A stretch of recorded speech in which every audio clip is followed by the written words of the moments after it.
అందరికీ నమస్కారం. అమ్మ మాట అమ్మాయి బాట ఛానల్కి స్వాగతం. కథ చెప్పుకుందామా? సూది తెచ్చిన సౌభాగ్యం. పూర్వం కోసల దేశంలో ముగ్గురు మిత్రులుండేవారు. వారిలో ఇద్దరు నందుడు, సునందుడు అనేవారు ధనికులు. మూడవవాడు ఆనందుడు గర్భదరిద్రుడు. అతను తాళ్ళు పేనుకొని జీవించేవాడు. అతన్ని ఏ విధంగానైనా ధనికుణ్ణి చెయ్యాలని నందుడు, సునందుడు ఆలోచన చేశారు.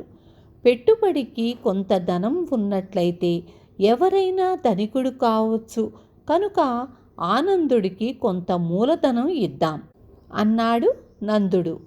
ఎంతమంది ధనికులు దరిద్రులైపోవటం లేదు. కలిసి వచ్చినట్టయితే పెద్ద పెట్టుబడి లేకుండానే ధనికుడైపోవచ్చు అన్నాడు సునందుడు. నందుడు మర్నాడు ఆనందుడికి 200 మాడలిచ్చాడు. వాటితో ఏదైనా వ్యాపారం చేసుకొని ధనం సంపాదించమని చెప్పాడు. ఆనందుడు సంతోషించి ఆ 200 మాడలలో 10 ఖర్చుకుగాను తీసి మిగిలినవి తన తలపాగాలోనే భద్రంగా మూటకట్టి ఇంటికి కావలసిన వెచ్చాలు కొనటానికి బజారుకు బయలుదేరాడు.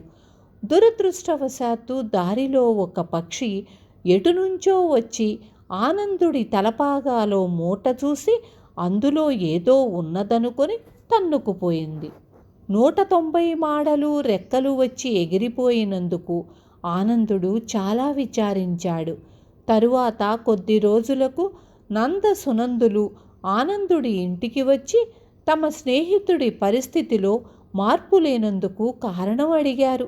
నా అదృష్టం బాగులేదు. డబ్బంతా తలపాగాలో చుట్టుకున్నాను. కానీ ఏదో పక్షి వచ్చి తలపాగా తన్నుకుపోయింది అన్నాడు ఆనందుడు విచారంగా. ఈ వృత్తాంతం నందుడు నమ్మాడు కానీ సునందుడు నమ్మలేదు. ఆనందుడు ఆ డబ్బును దుర్వినియోగపరిచి ఉంటాడు అనుకున్నాడు. నందుడు మాత్రం ఆనందుడికి మరొకసారి 200 మాడలిచ్చి ఈసారైనా డబ్బు భద్రంగా ఉంచుకొని దాని సాయంతో ధనం సంపాదించు అని సలహా ఇచ్చాడు. ఈసారి ఆనందుడు తనకు కావలసిన మాడలు తీసుకుని మిగిలినవి తౌడు తట్ట అడుగున భద్రంగా దాచి బజారుకు వెళ్ళాడు. అతను తిరిగి వచ్చేసరికి తౌడు తట్ట కనపడలేదు. భార్యను అడిగాడు. ఉప్పు అమ్మకానికి వచ్చింది, దగ్గర డబ్బులు లేవు, అందుకని తౌడు తట్ట అమ్మి 2 సేర్లు ఉప్పు తీసుకున్నాను అన్నది ఆనందుడి భార్య. ఆనందుడికి పట్టరాని దుఃఖం కలిగింది. తనకు డబ్బు దక్కించుకునే యోగం లేదని అతను తేల్చుకున్నాడు. మరికొద్ది రోజులకు నంద సునందులు మళ్ళీ వచ్చి జరిగిన సంగతి విన్నారు. ఆనందుడు ఎప్పటికన్నా దరిద్రుడిగా కనిపించాడు.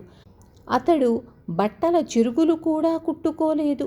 కారణమేమంటే ఇంట్లో సూది కూడా లేదని చెప్పాడు. అప్పుడే బజారులో సూదుల పొట్లం కొన్న సునందుడు ఆనందుడికి ఒక సూది ఇచ్చి, ఇది పెట్టి నీ భార్య చేత చిరుగులు కుట్టించుకో అన్నాడు. ఆ రోజు రాత్రే పక్క ఇంటి బెస్తవాడి భార్య ఆనందుడి భార్య వద్దకు వచ్చి, అక్క, మీ ఇంట్లో సూది ఉంటే కాస్త ఇస్తావా?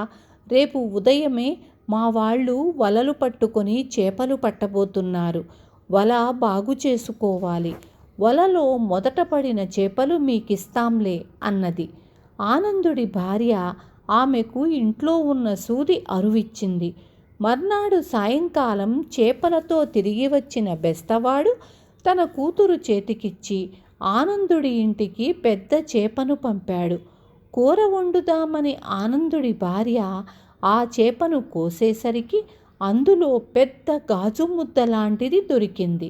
ఆ గాజు ముద్దతో ఆనందుడి పిల్లలు వీధిలో ఆడుతూ ఉండగా చూసిన నగల వర్తకుడు ఆనందుడి దగ్గరకు వచ్చి, ఆ గాజు ముక్క నాకు అమ్ముతావా ఆనందయ్య?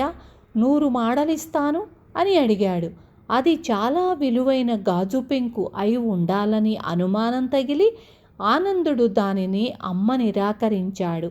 ఆ రోజే దానిని నగరానికి పట్టుకుపోయి రత్నాల వర్తకులకు చూపించాడు. నిజానికి అదొక అమూల్యమైన వజ్రం.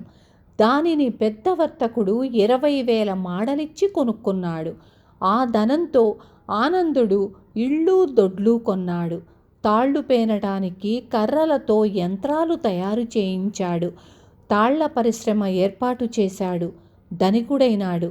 ఆనందుడు అకస్మాత్తుగా ధనికుడైన వార్త తెలియగానే అతని మిత్రులు నంద సునందులు అతనిని చూడవచ్చారు. నేనిచ్చిన డబ్బు పెట్టుబడి చేసే ధనికుడవయ్యావు, అవునా అన్నాడు నందుడు.